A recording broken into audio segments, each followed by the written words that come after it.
Welcome to another episode of the Retail Media Lounge podcast. Today, I'm joined by Chiradeep Gupta, also known as Shiro.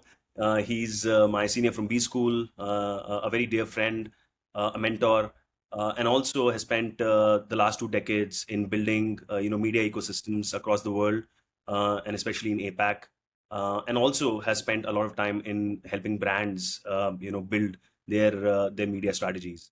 Welcome, Chiro, to the podcast. Appreciate your time. No, thank you very much, Saurabh. Really looking forward to the conversation. And yeah, let's just see how it goes. Yeah. So Chiro, let's start with the topic, the lounge that we're out here to meet retail media. Retail media has grown quite fast. It continues to grow at a massive clip at the moment. But what's more interesting is that the growth numbers, beyond the growth numbers, is just the overall, strategy in which retailers have become media owners.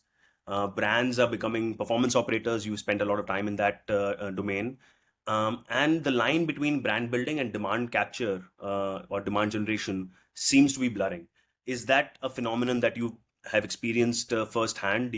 When you look back, 5 to 10 years of Yeah, no, I agree 100%, Saurabh. I think the thing is, what's essentially happened is that I think over the last few years, as you rightly mentioned, there is an element of increased convergence which is happening. So I think that convergence was always there. For instance, we were all talking about convergence, but I think there's been an element of increased convergence over the last few years. And as you rightly mentioned, what we're seeing is we're seeing retailers actually becoming media owners. So retail environments are becoming media environments, and media owners. Like if you look at the likes of TikTok, for instance, getting to the retail space with elements like TikTok Shop. So I think there's an element of convergence that is happening, which has increased, etc. And the convergence is really, if you start trying to look at it, it's basically a blend of the convergence of shopping and entertainment. So, there's an element of, shop attainment. So shopping and entertainment happening at the same space overall. What I'd also say is that over the last, we've been seeing this phenomena for some time, but over the last few years, the consumer journeys have evolved so much. Depending on who you speak to, on which day, for instance, you'll either hear the funnel is there or the funnel is dead, or we no longer live the funnel, for instance, and consumer journeys are getting complex and stuff. So I think that's the other thing in terms of people can now just shop and buy from anywhere. Gone are the days of going through a linear process or a linear consumer sort of funnel, etc. It's all consumer journeys. And what's powering some of this, when I start, looking at it and over the years is, we've always been in a world of data abundance. There's data, etc., which is happening. Digital actually lend itself to a lot of data. But I think with this evolution of retail and retail media, for instance, the level of data that we have access to now is significant, and that's actually what's really powered a lot of this convergence and change, and in terms of what's happening. Not only it's data, but I think even if you start looking at the outcomes, it's just more measurable outcomes. I think it's just more measurable outcomes. And I think the other thing that you mentioned about this, brand and sort of looking at the lower funnel stuff. I think the other thing that's also happened is, with smaller brands coming in, the hyper competitive environment, smaller brands. I think it's easier for smaller brands who don't have that level of budgets, for instance, to almost start at the lower end of the funnel. Use that as a way to start establishing themselves and then move above the funnel. Versus, historically we've seen, let's start at the top of the yeah. funnel and slowly move down. I think so the mix of this, this hyper competitive environment, this abundance of data, more measurable outcomes, convergence of shopping entertainment. I think all of these have really been some of the, I'd say, levers which has really powered this evolution of the entire marketing communications ecosystem. Right. So Chiradeep, you spent more than a decade at Unilever. I know Yeah. you're ex-Unilever now, and the question I have is, in that, time that you spent in large CPG organization like that, which was built on the premise of brand building, um, has the evolution now shifted to a balance of brand building and demand generation, or is it just that, the activities that are happening, both the activities were happening, are they happening in different channels? We kind of talked about the lower funnel, some brands starting at the lower funnel and, kind of, not even investing in brand building. So what has that evolution been? So I think the thing is, so just to sort of answer in two ways. Yep. So I think yes, there is a lot more play that is happening now, which I'd say across the funnel. I think that's the first thing that's happening. So early on, you would see it's skewed towards one end of the funnel or skewed, but I think there's a lot more play happening across the funnel. But I think, if you were to start looking at some of the macro trends, sort of macro trends, I think what's ended up happening, and I'd say this is primarily a post-COVID phenomena where, the pressures on businesses are immense. And when I say pressures on businesses, there's a lot of pressure that is happening from the stock market perspective. So there's a pressure on the business. There's a immense pressure on businesses on showing not only an element of top line growth but also bottom line. So there's a huge amount of pressure in that sense. And what I've seen happening over the last at least few years is that we've moved into what I'd say a sort of a little bit more short-termism than long-termism, and that thing, and if you really think about from a conceptual perspective, brand building is more long-term because you need to start investing in a brand going forward. Whereas you start going towards the lower end of the funnel, that is where you can see the quick wins, the short-termism, etc. So I think what's happened over the years, I think there has been a bigger shift towards the lower end of the funnel, purely given the larger business and macro pressures. See a lot more, demand harvesting, as you call it. By the way, I love the fact that you're calling it demand harvesting and capturing demand versus we don't do a great job of branding in our industry. Unfortunately, we used to call it performance marketing, and I thought that was the worst thing to call it, performance marketing, because it's almost like saying that anything you do brand related is not leading to performance. I think performance happens across things, is the way you look at it. So yes, so seeing a lot more, going back to the question, so seeing a lot more happening now towards the lower end of the funnel, where there is much more quicker visibility of the returns on your top line, much more visibility in terms of the impact on bottom line also. So I see a little bit more of that happening over the last, let's say, a year or so in that sense. And it's very interesting how you talked about, that brand building is all about building memory. And in a way, performance marketing, the term that was being used was, to capture intent low down the funnel, right? Do you see that retail media, when we specifically look at retail media, and while I think every ecosystem has evolved in its ability, when I say ecosystem, every platform, whether it is largely digital, which started off as more performance and has, let's say, evolved into a little bit of demand harvesting. But within retail media, do you see that collapsing of the upper funnel brand building and demand harvesting? Has that fundamentally, collapsed in the retail media ecosystem? So I think it's the biggest. It is an opportunity for sure. And the way you would want to way I would look at it is that, brands have, given the pressures that are happening all over the world from a marketing perspective, etc., brands have limited budget to play with. So there's only so much money that you have to play with, and you're addressing so many objectives across the entire ecosystem. When you start taking that marketing budget and looking at it from a media perspective, a simple way to look at it is that every dollar, euro spent, you're essentially, what you're trying to create at a very basic level is an opportunity to see. It's an opportunity for your brand to be seen. So think of it like an impression. It's your opportunity. Right. Now, irrespective whether it is a brand building budget or a performance or budget. What budget. It's money, and with the money you're just creating an opportunity to see, etc. Right. Now the thing is, once you've got that opportunity to see, what are you going to do with that opportunity? And I think that's where the thing lasts, is that you can say, I'm going to use this opportunity to just put an offer out or drive a sale, for instance. Or for instance, I can probably use this opportunity to do a bit of both. Bit of brand and bit of this thing. Or I can just say, look, and I think the retail environment allows for it because it is so close to purchase, so close to intent, for instance, to do a bit of both. And I think, right. If I were to look at an evolution of retail media, for instance, I would say the evolution is really in that space, saying that, use that opportunity to capture, across the funnel itself, because it's an opportunity. And the thing is, do a bit of brand, do a bit of this thing, etc., but use that opportunity in that sense. So I see, that's why I think there's huge opportunity in retail media in that sense, because it's so close to the purchase. It's almost like, think of it from a physical perspective. The person is in the store at your aisle, for instance, and is just essentially going to make a choice between this thing. So use that to not only and I'd say nudge, not only nudge towards the purchase, but Hmm. also use that opportunity to create an impression about the brand itself. And I Interesting. think So, yep. No, go ahead. no, that's essentially what I'm saying. So that's why I see Yeah. that there is that opportunity, for instance. No, yeah, and that's a super exciting point, a very interesting point. And so I like what you said is that you use the term opportunity. So is it fair to say that retail media is not necessarily replacing brand spends as of right now? If we look at the different line items where you have to allocate budgets, if retail media is a line item, is that still within the performance or the demand harvesting bucket you feel, or is it evolving to?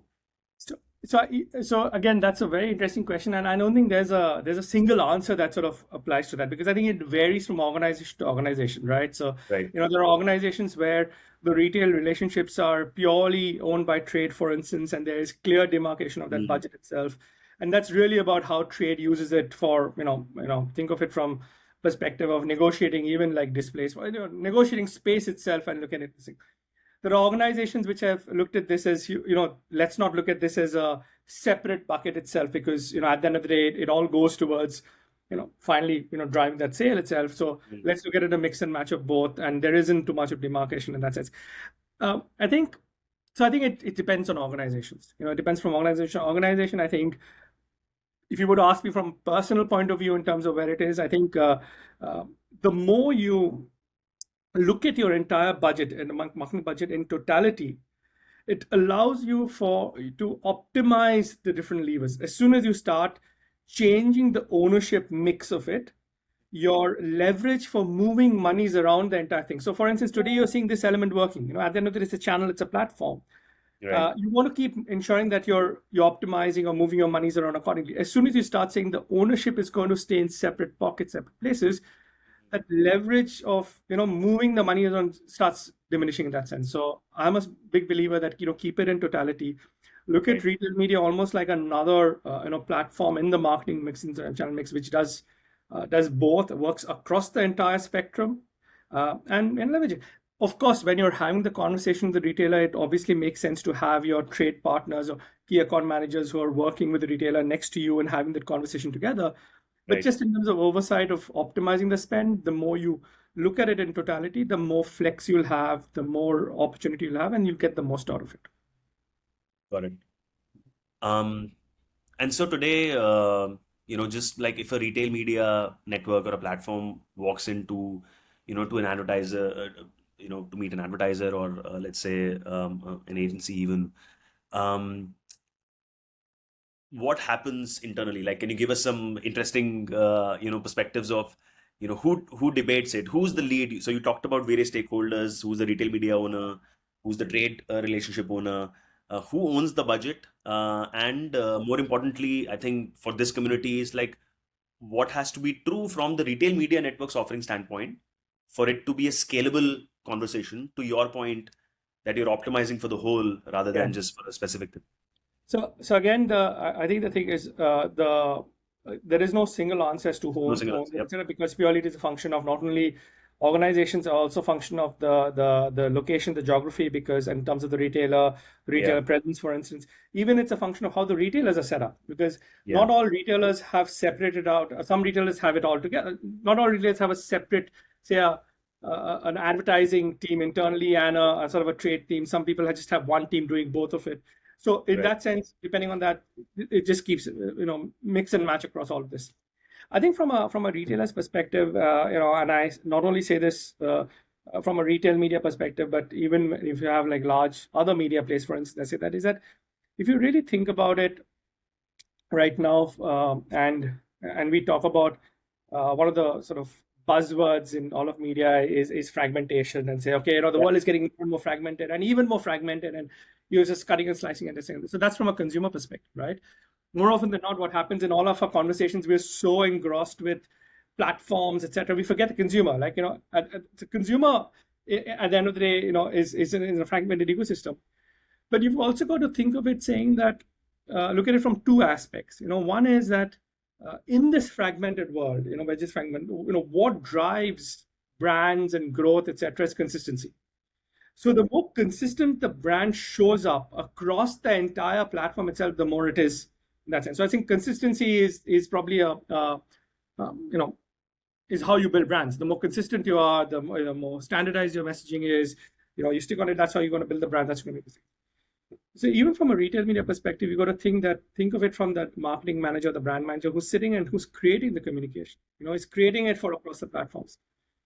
The thing is, the more complex you make it in terms of formats and there's a special format, different format, looks different. The complicated it makes it even more tougher for the brand manager, marketing manager to think of it like that, or the creative agency person trying to think of it. How do I really create for this platform? So I think getting to some form of standardization, these are the formats.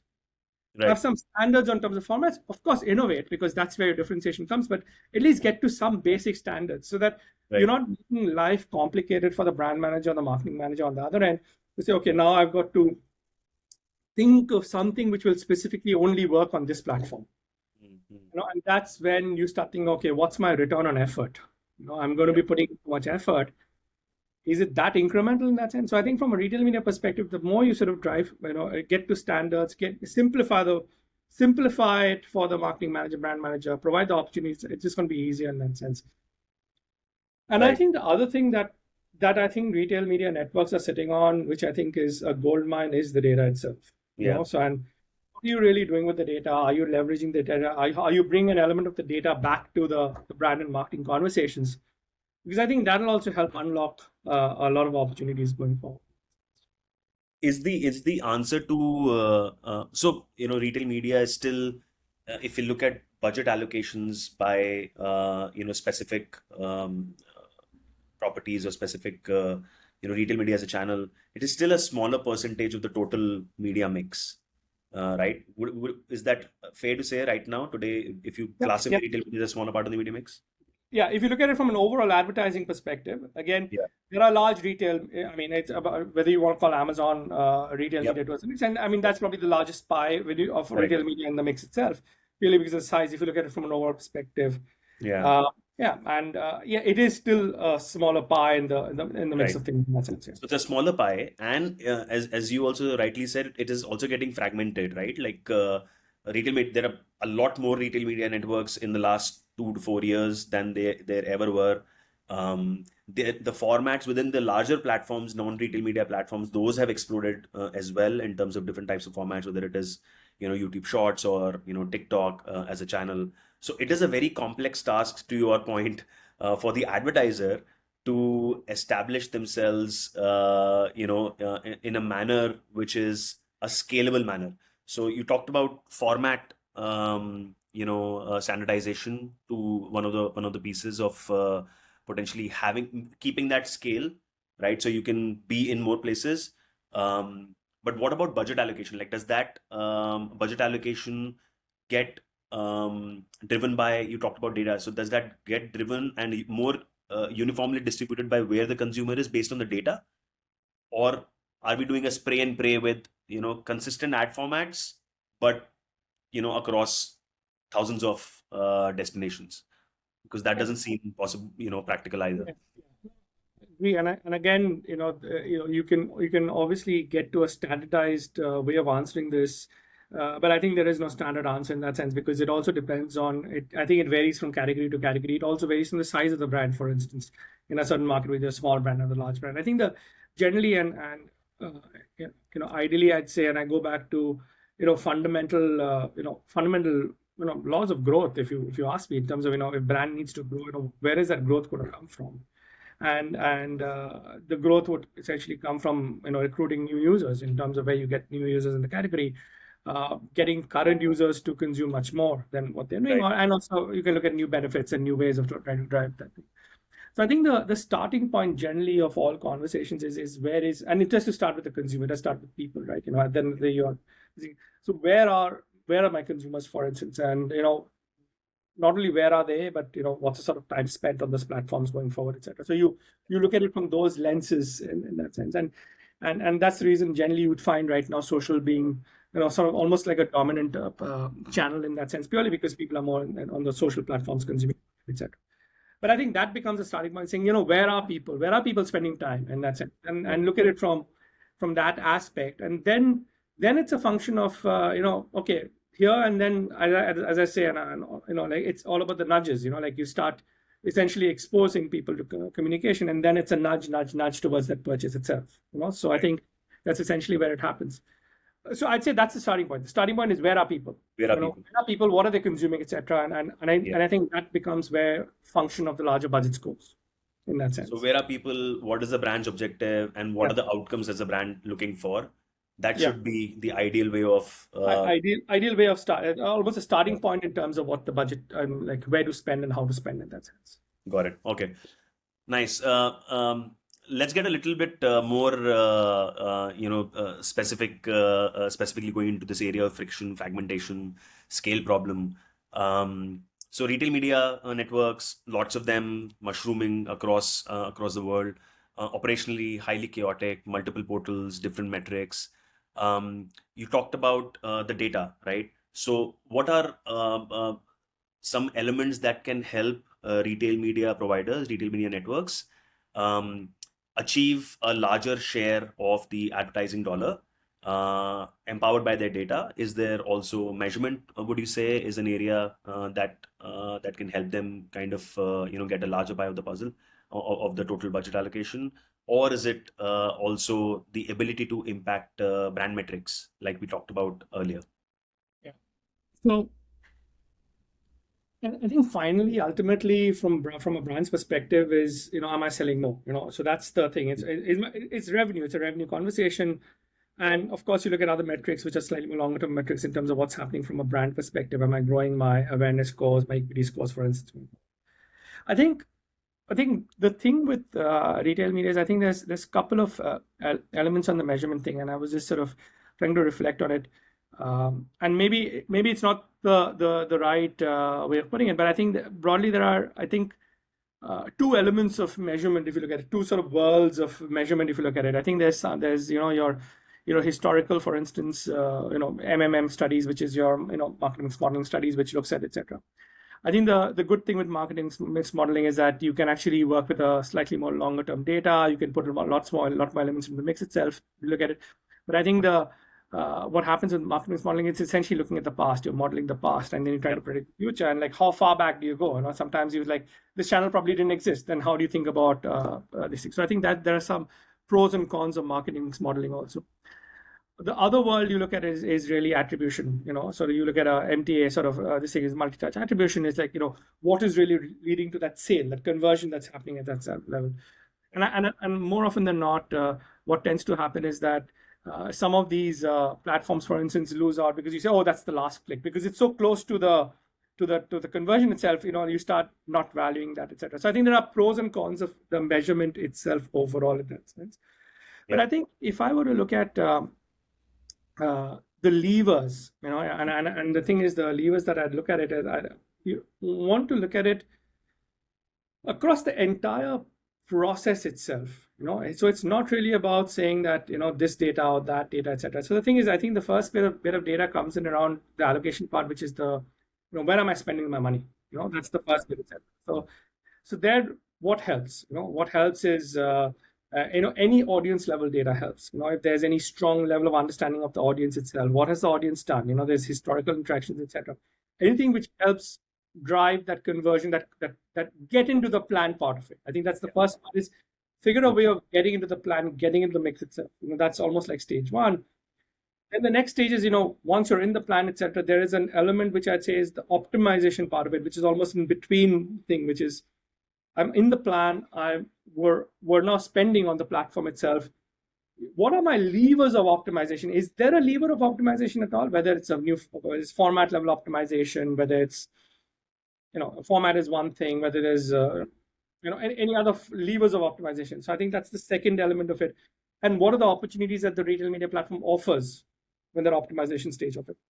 Right. And then I think the third element of it is that once the thing is over, for instance, what's that feedback loop that's coming in? Whether it's audience insights, whether it's other insights, for instance, which then either strengthens the proposition of the platform to say attract more investment. So That's it. So I think it's not just about any form of data or any time of data. It's Yeah. what are the sort of levers that you have across the process itself, which then powers that cycle of wanting to spend. So I think you have to look at it from that aspect. So planning, execution, And um, post, optimization. and post, what happens after that? And like Yeah. you've done it.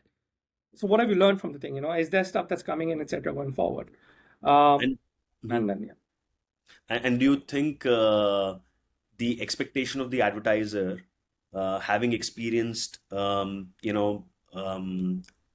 advertising platforms and especially self-serve capabilities across, Google and Meta and TikTok, like is the expectation of the advertising community similar when it comes to retail media? Is that what for an enterprise grade advertiser, would that be a bare I minimum? mean, if I think the thing is, I think it's a chicken and egg thing in the sense that obviously as the spends grows, that's what the expectation would be, Right. right? But you would need to do that to grow the spend, Yep. right? So I think it's a purely a function of that saying that as this pie starts becoming bigger and bigger in that sense, Mm, the expectation will be more because you're putting in more money. You would want more oversight, more standardization on it, etc. But to get to that level of spend, also you've got to sort of lean in beforehand to right. get to that level. So I think so. Yeah, it's as you rightly say, is that what's that percentage in that media mix? Yeah. If it's still a very very small percentage, you know, let's think of it like if you just look at the evolution of digital, for instance, across the media mix, for instance, in the, 15, 20 years back, you're spending 2%, 3%, 5% of your money on digital, for instance. Yeah. There was a bit of oversight, but people were not that this thing about it. It's suddenly become a huge pie. Now it's all about it. Similarly, think of retail media being that percentage of digital a few years back. It's around a small percentage of it, but as it starts growing, that's going to be the expectation because you'd want more oversight, you'd want more governance, you'd want to make sure that you apply the same principles that you're applying with the rest of media on retail media itself. You Right. know? So a slightly controversial question, Chiro. Um, would you say that there is an opportunity for retail media networks to genuinely challenge, the big players in the room outside of retail media, like the YouTube and, Meta and Google, all of these platforms, which are the larger share of advertising dollars today? Do you think there is an opportunity for them to uh, get that additional dollars, to move towards us, beyond the experimental budgets that we're talking about, to being a bigger pie? Because isn't that what the advertising community or the agency community looking for as well, which is more diversification, right? Because you have just too much concentration on very few players. So again, I would sort of, almost rephrase it saying that, more often than not, we look at it from, expectation from, say, agency world or communication world, etc. I think the thing is to think back and say, look at it from consumers and people. Finally, you will look at it from that perspective. Are people coming onto these platforms? Are they spending enough time on these platforms? I think that's the first part of it. Are people on the platform? The people on the platforms, then you definitely should be part of the mix. Then it's a question of how much and stuff like that. I think that's the first thing. And the second thing is that I think where retail media, I honestly feel has an edge over I think a lot of the other platforms is the proximity to the sale itself. Yeah. That proximity is insane because almost think of it as and I go back I go back to the concept of nudge. Like so think of it like this is you're one nudge away in that sense. If you look at another platform, you're probably 2 or 3 nudges away, but might be stronger nudges, might be bigger pushes, etc. But it's all about being a nudge. It's nudging people. Something retail media platforms and environments provide for that. Provide for the fact that somebody in that space is in the mindset of making a purchase, probably has searched for the category, probably there are so many of those instances. So the opportunity is much more in that sense.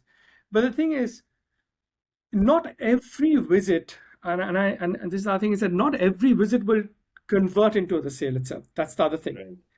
But you've got to still figure out a way of capturing the value of that visit itself. And that's why I say play the full funnel in that sense. That's an opportunity. You've got that person may not make that purchase at that time, but what is it that you're exposing that person to, which is at least, driving some form of mental availability, Right. some form of element, etc. Going forward. I think the thing is, once that you start balancing that element of it, saying that, okay, fine, there is no sale happening on this visit, for instance, on this exposure, for instance, but the fact that the person spent, whatever little time, etc., I'm using that opportunity to drive some form of mental availability. And again, if you go back to the laws of, I mean, I refer to the, laws of brand growth, etc. I mean, the thing is, you drive mental availability and physical availability, and that's essentially how you're going to get the growth itself. So, Right. are you using that opportunity to drive some element of mental availability? Obviously, in the positive sense. Yeah. Sounds like a new currency of measurement is possibly needed, where you've got the nudge factor or the opportunity to nudge kind of being measured. Because I haven't seen this evolution in the measurement space. There's a lot of talk about incrementality. You talked about MMMs and MTAs, which MMs is more like looking back. Yeah. But here we're talking about this collapsed funnel and that moment which allows you to do the nudge or and or also take the opportunity of brand building. Do you Yeah. like do you have you seen any sort of No, I evolution? think there's a lot of work happening in this space. I Yeah, mean, if you look at it right now, there's a lot of work happening in the space of attention. Like attention yeah, metrics, the new metrics coming out, etc. And all that. And the thing is, the reality is that even when we talk about this nudges, for instance, the person come to the site has probably been exposed to the brand before sure, also, right, and then that's your multi-touch, MTAs, for instance, before that, etc. But I think it's the environment. You're in an environment, right?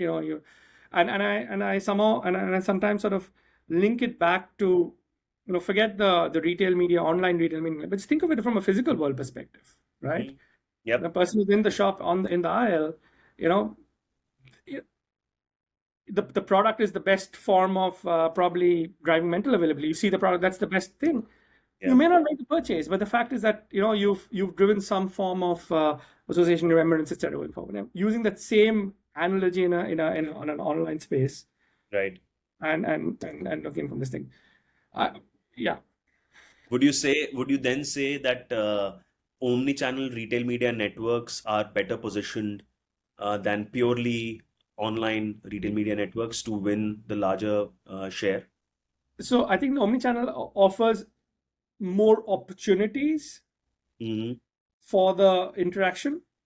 Right. So it's not only about only Digital. this one space. There are multiple opportunities, and if you're able to really track that, that exposure, that person across the multiple pack, definitely more, because you're then offering that. Data plays a big this thing. Yes, I would think, omni-channel, multi-channel, and anyway, if you just take out the word omni-channel from this perspective, if Mm. you just think of just fundamentals and principles of media planning and stuff, generally the conversation is the multi-channel perspective drives better conversion, better memorability, better mental availability, etc. So there's always multi-channel works, like, because you're being exposed to the brand and the messaging across multiple channels, that works better than if I'm just on one channel. However large the channel is, if I'm just there and I'm not anywhere else, chances are less, like my probability Right. of being less, etc. So multi-channel definitely works. Yeah. And if you were to convert that into a sort of retail, a sort of omni retail perspective, just allows for more interactions, and therefore the probability of conversions becoming much higher and stuff. Got it. Um, Maybe one final question, just to kind of wrap up things here. If a retailer wants to grow their retail media revenue without damaging the long-term advertiser relationship that they have, what is amongst quite a few things that we talked about, what is the single biggest thing that you would do if you were in that position? I think one thing that we didn't talk much about, I think, Saurabh, is that, and I think there is an element, and I believe there's an element of, and I go back to the opportunity we see in the exposure and stuff and all that. So there is the space that you're selling, right?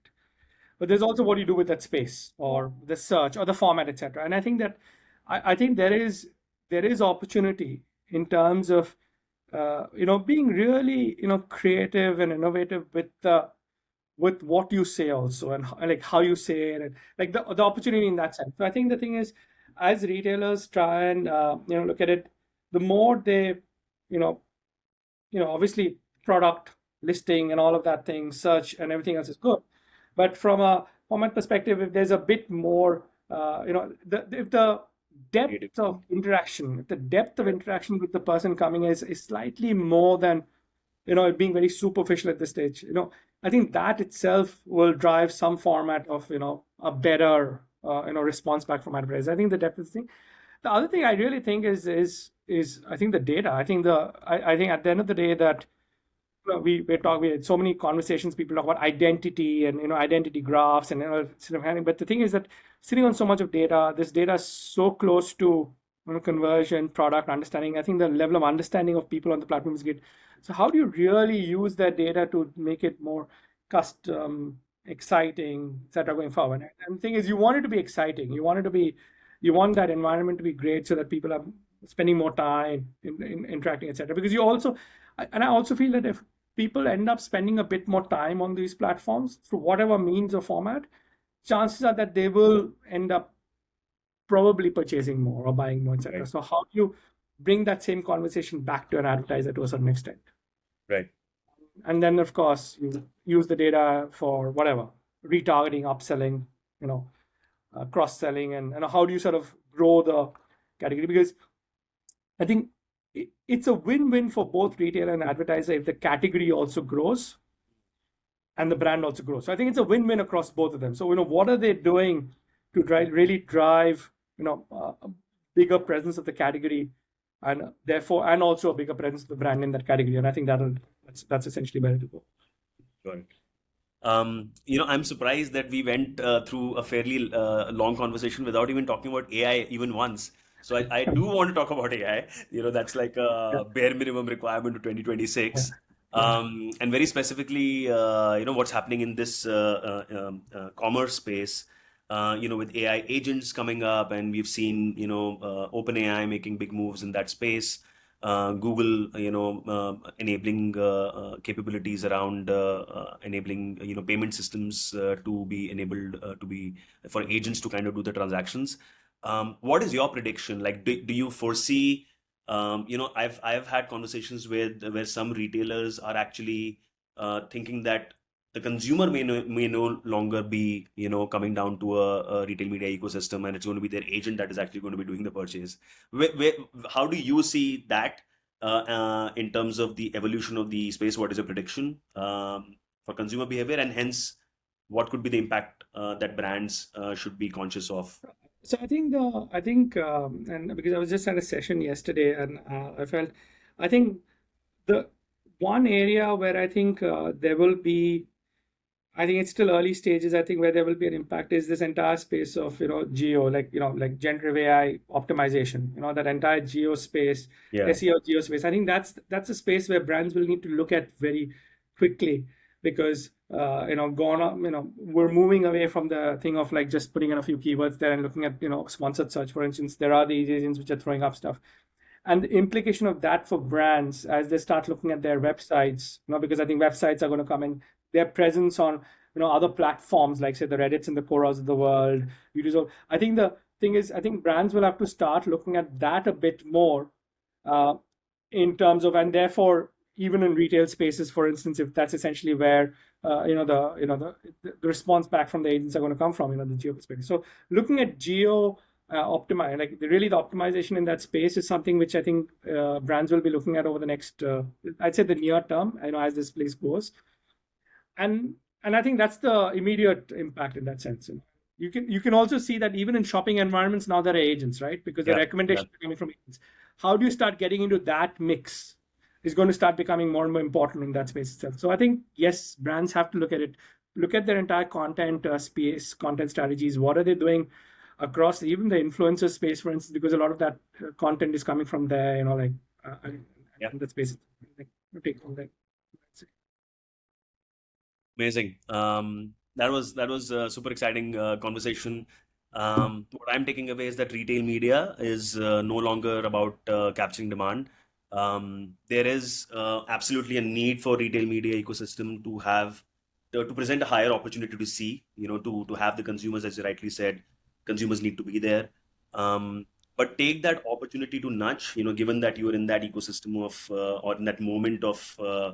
making the purchase, use that as an opportunity to nudge. But at the same time, don't lose the opportunity of being the source of, or contributing to the full funnel impact, like, building the brand capability. Thank you, Chiradeep. This was a fantastic, a very thoughtful and honest conversation. I really appreciate your time and your insights and your deep knowledge of the ecosystem. No, thank you very much, Saurabh, for having me on the show itself. I think it was a great conversation and really enjoyed some of the questions that you have and even the perspective that you brought in from in terms of where this industry is going. So thank you very much for having me.